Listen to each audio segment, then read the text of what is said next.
Hi, I'm Tina Piermarini. Welcome to Tina Cooks. I've been requested to roast a turkey. So let's get roasting.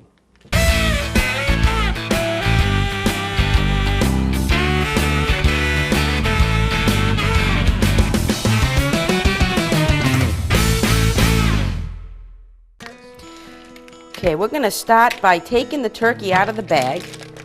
I haven't really bought a specific kind of turkey. Anything on sale's okay for me.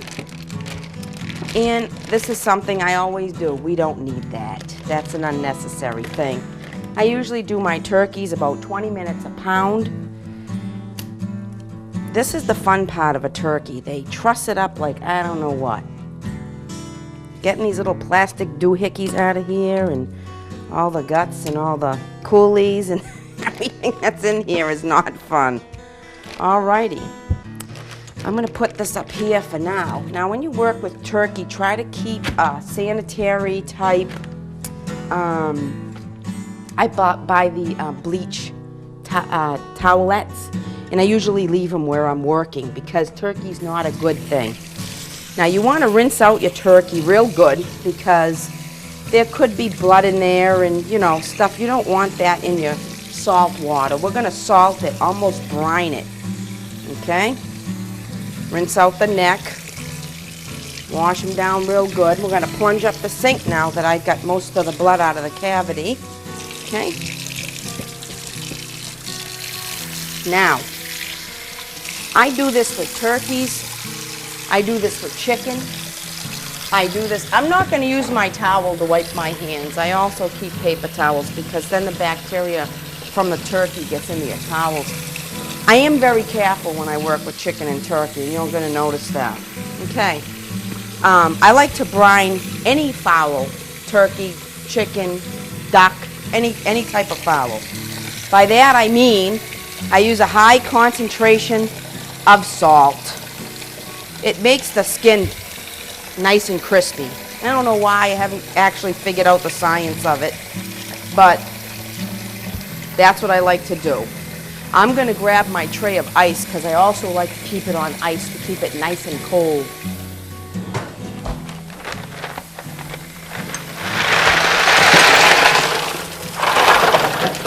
Here we go. Now I'm going to fill the sink with water so that the turkey is covered.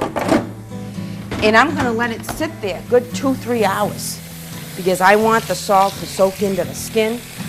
And it's almost like a brining process. Some people do it overnight if you got a bucket to soak your turkey in. Thanksgiving, holiday time, when I do this type of turkey, I actually prepare it at night, the night before, and stick it in the refrigerator. So I'll soak it all day in salt, like this, change the water out a couple of times, and wrap it all up in tin foil, as I'm going to show you later on, and have it all ready for the next morning. Because when I feed my family, I need a turkey twice that size. Okay, so we're going to let this soak. We're going to take a little couple-hour break because it's got to sit here a while, and we'll be back. Alrighty, so this has been soaking a while. I took the gizzards, the stomach, the heart, and the neck, and I put it in the water to soak with the turkey. Oopsie. Now what I'm going to do is I'm going to let that water drain. Now when I do a turkey, roast a turkey, I cover it completely in tin foil.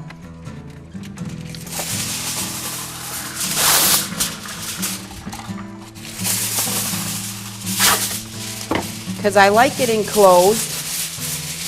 That's how I think the turkey stays nice and moist. Okay? So I buy anything on sale. I don't really have a particular name brand or anything that I use for turkey. Now you want to rinse this. Okay, and we're going to tuck his little arms back here. Alrighty. Just bend them and tuck them back here like that. Kind of like arms behind your neck there. That one doesn't want to stay. Alrighty. Make sure we get all the water out.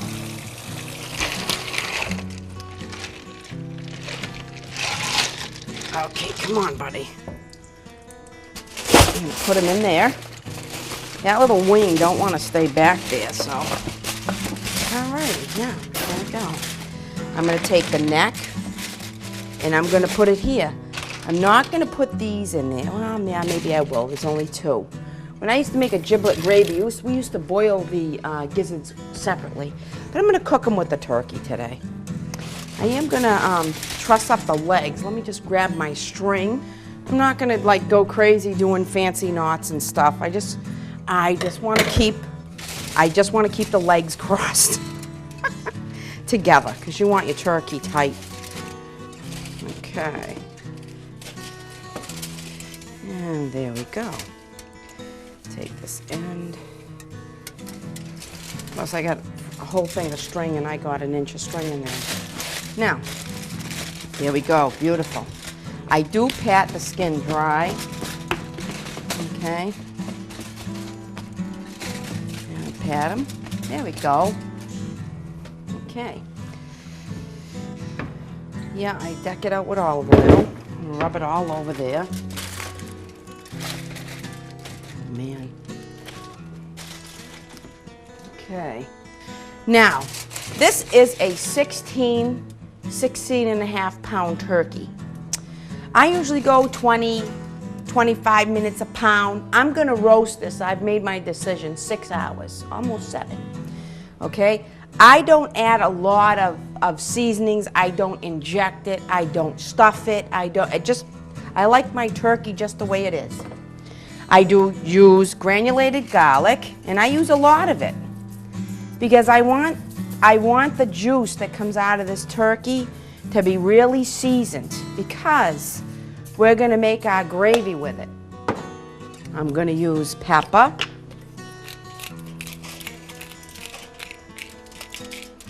I'm seasoning the gizzards and the neck too. Now the reason why I'm cooking the neck and the gizzards is I want the flavor for the gravy because I'm going to do everything, the gravy from this juice. All right, this is a huge box of salt.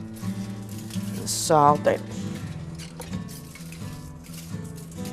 Okay, so I got my granulated garlic, pepper, salt, and a little bit of parsley. I don't use poultry seasoning.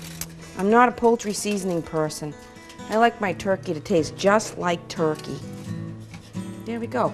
Now I am going to put it with butter naturally because gotta have some butter on a turkey.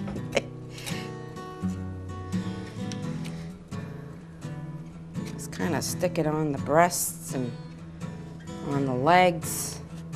There we go. Now we're going to totally close this up. You want to do it systematically because you want to be able to open it with ease. Because the last hour or so, 45 minutes of baking, is going to be to crisp up the skin and brown it off. And at that time, we're going to drain most of the juice out so that we can start a gravy. Because I do a gravy in an old-fashioned way with a roux, and you use the the grease from the turkey, and that's going to be a whole other project. I do make a good gravy. The oven is set at 350. I don't like to rush it. That's why I take my time. We're going to cook it 7 hours. Alrighty, so here we go. The turkey's going in. Okay, we're going to chop some onions, chop some garlic. We're going to put some olive oil in the pan. Now this is a meat stuffing that I grew up with. I like bread stuffings, but with chestnuts, and I like to do it up. I'm not really a bread stuffing person because we've always used meat stuffing.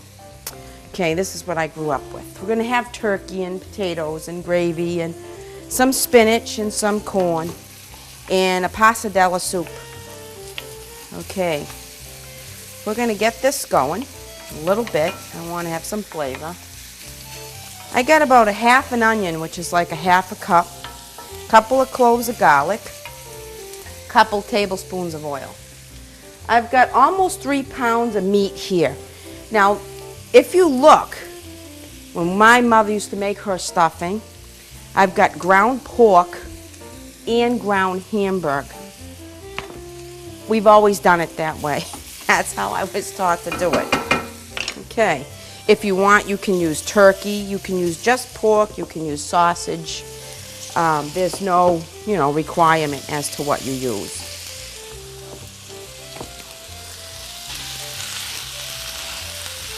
Okay, so this is about 3 pounds. I like stuffing because I have to be honest with you.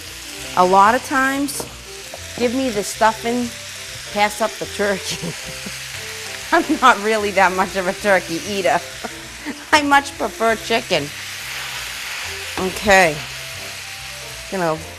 This is going to be like, I've made quite a few stuffings, and I'm using the same basic ingredients: onions, garlic, meat. I'm going to season it with granulated garlic, pepper, salt, parsley. See, I use the same seasonings because I like the taste of it. You can change it, and I've said this before too, you can change it with what you add to the stuffing. In this particular stuffing, we're going to add mozzarella and pepperoni, and it's going to give it a nice little flavor. Okay. So this is a basic ingredient for seasoning. This is what I call my seasonings, just to start the flavors off.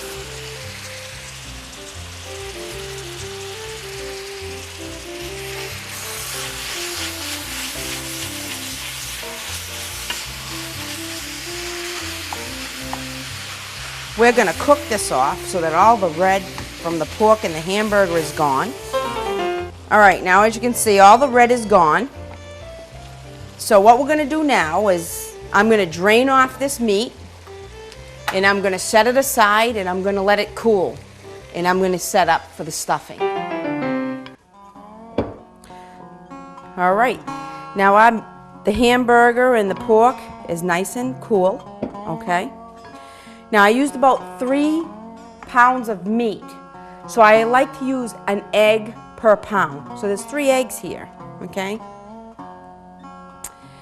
There is a 1/4 cup of chopped pepperoni. I love to have pepperoni in my stuffing. There's about a cup of chopped mozzarella. I like it chunky. I buy the real block, okay, because I like it to, as the stuffing's cooked, it just melts in a little ball there. It's really good. I'm going to add some salt. I had to get rid of the box. It was too awkward. A little salt. Now this is a coarse salt. When you use a coarse sea salt, it's a much milder flavor. It doesn't have that bitter, salty. So I tend to use a kosher sea salt. All right. I'm going to add a little bit of granulated garlic. Okay. And I'm going to add some pepper, black pepper. I would add a good 2 tablespoons of salt.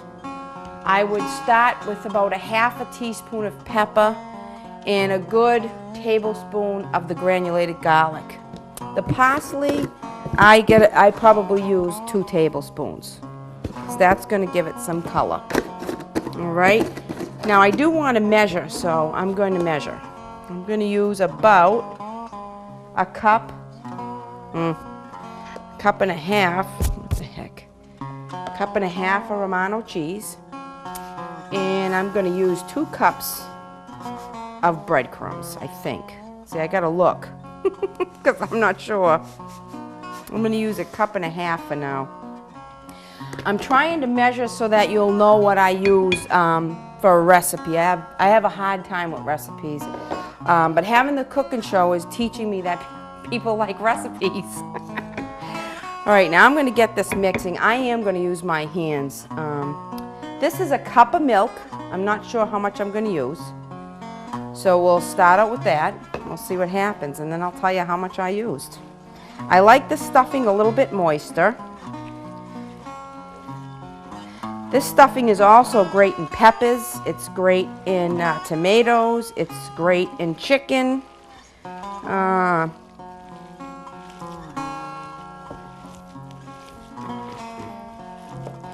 I'm going to add a little more milk, not much.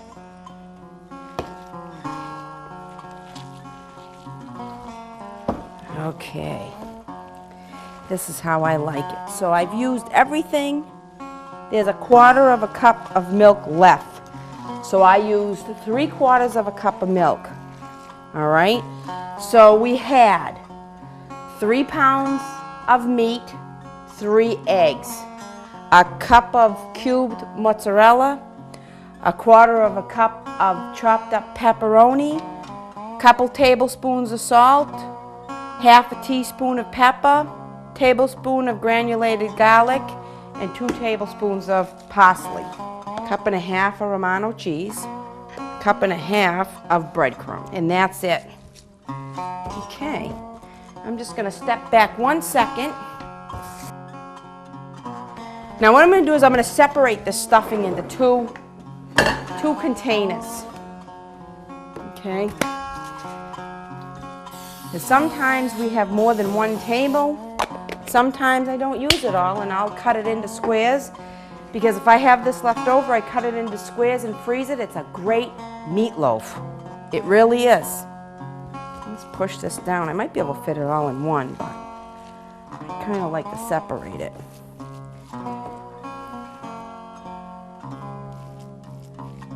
Oh no, I'm going to fit it in here, so maybe I won't. I said the recipe twice, so I think you guys might have caught it. But if you didn't, I repeated myself. Not to be redundant, but just make sure you got the recipe right. Okay, now, I usually put this in the oven about an hour before I'm ready to serve the turkey, because everything in here is cooked. You just want to heat it through to get the eggs and the cheese melted and cooked. What I will do is, when it starts to cook, sometimes I will just poke little holes in it and put some of the turkey broth from the turkey. When I make the gravy, I'll add it to the stuffing so that it has that flavor in there. And I do use wax paper, okay,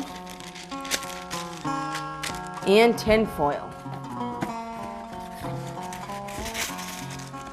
This is a great stuffing. I grew up with this stuffing, so I'm not really a bread stuffing person. This is awesome, and there's a lot you can do with it too. It's not just, you know, a stuffing. It's almost like a meatloaf type. All right, this is going to go into a 350-degree oven for about 45 minutes to an hour. And I'll show you what we're going to do when we get to the gravy part. I'll show you. It's easier to show you than explain. And we'll be back. Now this is the reason why we use the cookie sheet. Okay, because these tin pans are very hard to maneuver. And I am going to literally take this turkey right out of the oven. We're going to check to see how it's doing. Okay, oh yeah, we got a lot of nice juice in here. It's browning actually quite nice. All right, I'm going to get my ladle here. I'm going to take this turkey juice out because I kind of want to start my gravy in a sense where I want to separate the fat from the juice. I want to make a roux. I'm expecting people in maybe an hour and a half or so. But it's good to cook your gravy, you know. And this, see how the neck and the gizzards got real nice and brown, and they're adding to the gravy, the juice. And you can see you get quite a bit out of the turkey, okay? I'm also going to start basting the turkey and getting it a little brown. Where I'm stealing all the turkey juice, though, you're probably wondering, what is she going to baste the turkey with? Over here I have a little bit of chicken broth and water, a couple of cups of water. I'm going to pour this into the turkey pan, and I'll tell you why. Because I want to baste the turkey with this. It'll pick up the flavor of the turkey and it will add to the gravy. I'm going to start the gravy. I'm going to make it a little bit thick so that when we start with the gravy, when we start making the gravy and we're ready to do the gravy, we'll have a little extra juice if it's thick. which you want it to be a little bit. Okay, and that's it. I'm going to put this here. This burner is on slightly warm because I've been working on a few other things I'm having today.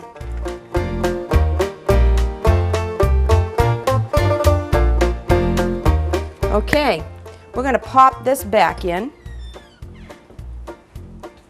and we're going to let it go for another, well, let me see, it's 3:30, probably around 4:30. We're going to give it another hour and we'll be back. Okay, I'm going to start my gravy. And yes, I do use the turkey fat. I do use it.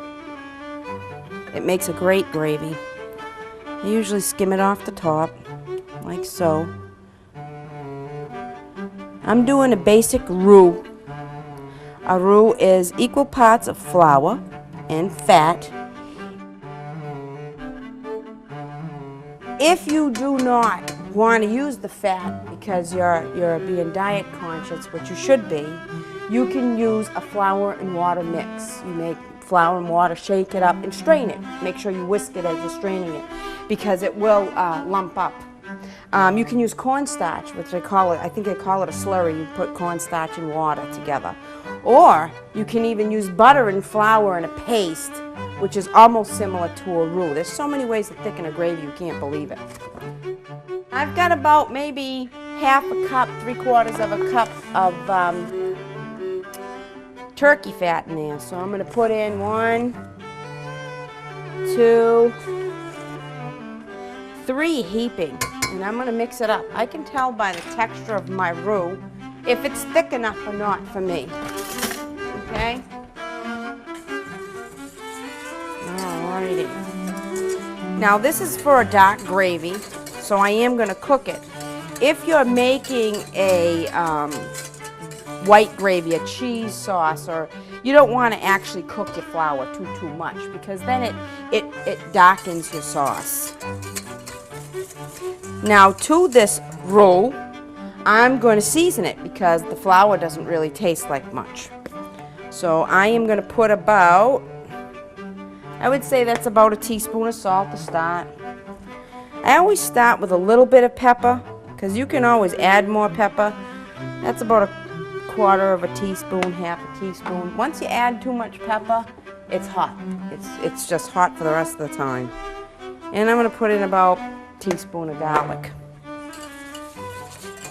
Okay, now this is cooking, and I'm going to let it cook. It needs to cook. You need to cook out the flour and the, you can see how it's turning like a little white because the flour is actually cooked. The pastiness of the flour is actually cooking out.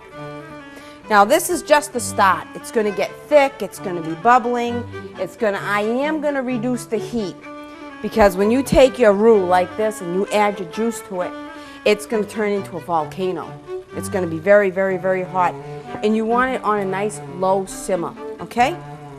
Alrighty, we're going to add this now because it's starting to, you can see that it's changing a little bit.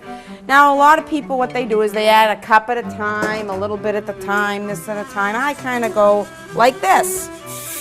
You can hear it sizzling, okay? And there we go. Now this looks like it's going to be really, really thin, but it's not. It's going to be really, really thick. Now you have to whisk at this point. And it's a really, really light gravy because it's a light broth. I add Gravy Master to make it a little darker. But I am going to bring this down because I don't want this boiling really, really, really hard. Because right now I want it at a nice low simmer. I'm going to cover it up a little bit and I'm just going to let it go. Okay, now it is 4. And because we're shooting today and we have guests, I'm going to try to do this a little bit ahead of time. Usually at Thanksgiving I'm winging everything at the last minute. But because everybody's coming home from the game and there's a lot going on. So what I need to do is get my ladle again. And I'm going to add some of this to my gravy. I'm going to push this turkey back again. Of course, I don't want to kill him like I just did. See, he's starting to get done, so he's getting a little tender there. All right, I'm trying to work around the camera. I'm used to just having my way. Now I'm just going to add a little bit to this, because right now what I'm going to do is I am going to mix this in first of all. Right, it looks great already. Now you can see the texture of the gravy, okay? It's still a little bit thick, but that's how I want it, okay? We're just going to keep that on a nice low simmer. I am going to roll the foil back now because I do want to brown this off. It's about an hour before serving because you have to realize I put this turkey in around 10:30, okay? It's 16.5 pounds, so I went about 20 minutes a pound. So I'm looking at about 6-7 hours. All right, so I'm gonna plan this for 5. Now I am gonna leave some juice. Now if I need more juice, I can always add a little chicken stock or turkey stock or even just water at this point. I'm gonna put it back in. I'm gonna slide this out because I do want to baste it. I just want to get it so you can see it in the camera. Hopefully not drop it on the floor, Christina, please. That's my real name, Christina. Here we go, Christine, actually. And we're going to, I need a good place for basting. And I don't think this one's it. But we'll try it anyways.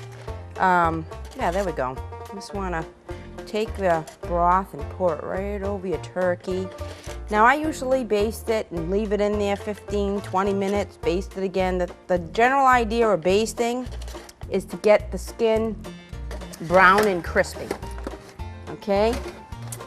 We're gonna slide that in and let it go to town. Okay, we got our gravy going right here. It's starting to look really good. Okay. I'm gonna add a little bit of gravy master. I usually add it to finish it up. Now when I used to work at King's Corner, when we made turkey gravy, we would literally take the gizzards, the stomach and the heart, and we would boil them, grind it up, and then we'd cook them with onions, really, really, really fine. And that's how we would start our gravy, was with the gizzards and the onions, and we would do it from there. I don't put the gizzards in. I'm not into that meat anymore. All right, I'm gonna let this simmer. Okay, this is our turkey. It's nice and golden brown. I've been basting it. It's nice and moist. I like to let my turkey rest a little bit while we finish up the gravy and get the stuffing ready and the vegetables ready. And then we'll be ready to carve. I cover it up. I do have my oven on 300. Now when you're done a turkey at this point, it's nice and juicy. If you need to put it back in the oven, lower your oven to like 275, 300. You don't want to dry it out. We're gonna let this rest and we'll be back to carve it and have our party. All right, so we're back. We have our stuffing, our turkey, our gravy, and our sides. We also have LATV staff members with us to enjoy the turkey. Okay, let's go, guys. Let's eat.